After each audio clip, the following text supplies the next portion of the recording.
The most played sport in America is cornhole. Who knew? The backyard game edges out bowling and swimming, according to a 2022 Ipsos poll. Sometimes known as beanbag toss, cornhole dates back to the 1960s, but has grown massively in the last few years. Brooke Silva Braga has been looking into how it happened. Good morning to you, Brooke. Good morning, Michelle. Okay, first some cornhole basics. Players throw 4 of these bags toward a wooden board with a hole cut out in the center. You get 1 point if it stays on the board, 3 if it goes in the hole, and these days, if you're good enough, you can get a college scholarship to do it.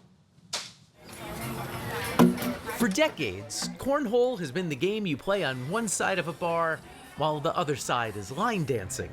The game you play before going into a football stadium. The game you play before sleeping in a tent. Took boards out while we were camping. We would have like little family tournaments.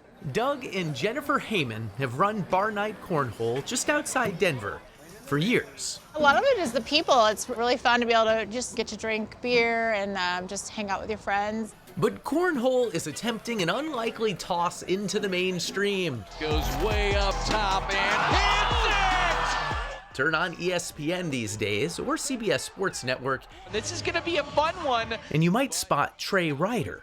We had the first wave in 2017. We got on TV for the first time, and that was like, oh my gosh, we're on TV, like ESPN2 on a Saturday at 2 p.m. And then the pandemic hits a couple years later, and then we're like doom and gloom. We think the world is ending, and we were able to put on professional tournaments live on ESPN. And gets them both to drop. What a shot.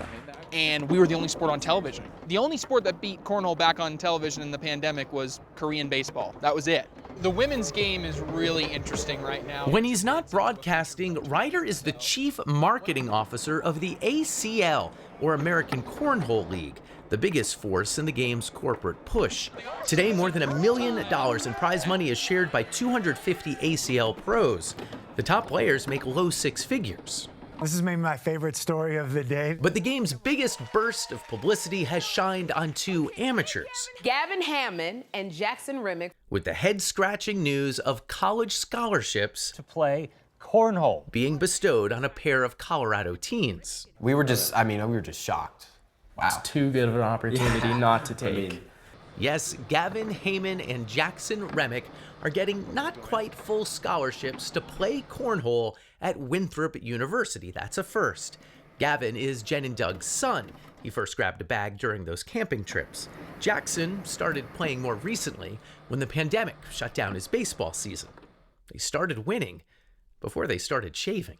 And I was like, okay, I kind of like that. I like beating up on these old dudes and like showing that the kids can win. And you're playing against like adults drinking a Miller Lite or whatever. Oh, yeah, 100%. How did people treat you when you're the 13-year-old winning? They would talk so much crap and all that, but that's just how it is. What did they say? Go back to school, like all these like weak comebacks. Yeah, very weak.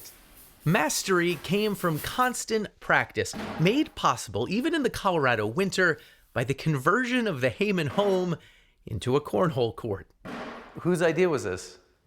Yeah, me. Did it take some convincing of mom and dad? Yeah, it took a little bit. He was like, I'm not letting my house be a cornhole house. I'm not letting people walk in the front. But I convinced him. A couple out to the right. Can Dayton Weber take advantage here? Back two's going to be good. Part of cornhole's appeal is the idea almost anyone can play and win. Dayton Weber may be the most striking example, but also consider the doubles team of Deborah Odom and Isabella Soprenin. There's literally 50 years difference in our age. Almost exactly. Almost exactly. Soprenin, now 17, turned pro at 13.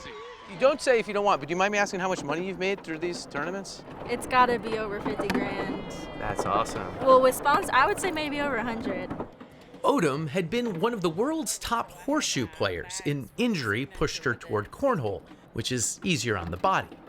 Plus, in horseshoes, there's no strategy. You just got to throw a ringer. So roll or airmail? Cornhole, believe it or not, has a lot of strategy. Oh, this is the fast side. Pro Ryan Smith explained how one side of the bag is made sticky, the other slick, allowing for different types of shots. I'm going to try to throw a block and basically try to land it here and mess up your lane. Those blocks lead to an array of responses. Intentional block for Tony Smith. It's a big part of what makes cornhole good TV. He's got to complete the push, and he does, Jeff. And a big part of Heyman and Remick's success. Oh my goodness. So that's the push. Specifically, they've perfected a shot called the roll. Oh man. Setting a block that stops their opponents from scoring. We'll see if I can hit this roll. But then expertly bouncing their own bag in. Oh my God. They are the best of the best when it comes to high school players. Dusty Thompson is the guy who picked Gavin and Jackson for the first ever scholarships. Most people put their opposite foot forward. He's Winthrop University's new cornhole coach and a former pro. You're coming up like this, and then when you're releasing, the pin should be facing that way. Thompson is trying to copy what's been built down the hall at Winthrop, a big-time esports team. These are cheaper ways to get attention than a basketball or football program. And it's all part of a grander play by the ACL to build college and even high school competition across the country. Tennessee with the win. Not necessarily as part of the NCAA, but their own for-profit business. It's seeming less far-fetched by the day. Would you like to play in college? Yeah, I would. I'd go to Winthrop University and then try to go pro. Okay, that's a goal. Uh-huh. Is cornhole a sport? Oh, that's pretty. Who's to say? But what game is more American than finding something people love and turning it into a business? Almost everything now is branded, the bags, the boards. We're going to play. Okay. Not regulation. Yeah, we know this. This is all we had room for. Regulation is 27 Nice, feet. Michelle. Yeah, now I go. So this is Brooke and I versus Michelle and Dana. Okay. Oh, look at this. Nice, Michelle. Okay, the number one tip I got from watching these guys, you want a flat bag. Yeah, you don't want it to spin. You want it to be almost like a Frisbee. And then once you're doing that, there's a lot that's why you're kind of spinning. I'm leaving everything short here. Oh. Michelle has me 3-0. Wait, I got one more, Jeff. Yeah. Oh, Okay. Oh, wait, so that's actually 0-0. But net. Oh, I didn't count how many landed on the board. Wait, Go ahead. you had one? No, go ahead. No, I think we got 2 points here. Is anyone keeping score? If I can't do this with heels on, they're coming off. We know how Jeff spent Memorial Day. Okay. Jeff has these at home. Come on, So we have 4 at 4. Okay, so now we're You're 3. going down here. Oh! Beautiful. Michelle, I'm the weak link. Sorry. All right. We're scoring a lot. It's easy when the boards are like 8 feet apart. Not my sport. You want to go play basketball? Okay. Oh, yeah. So I think we have 5. I don't know. I think you guys are ahead because I'm a love weak this. You link. can really get into this. I see that this is a good So time many had by people all. I interviewed were like, oh, I used to play football. I used to play basketball. I can't do that as much now, but I can do this.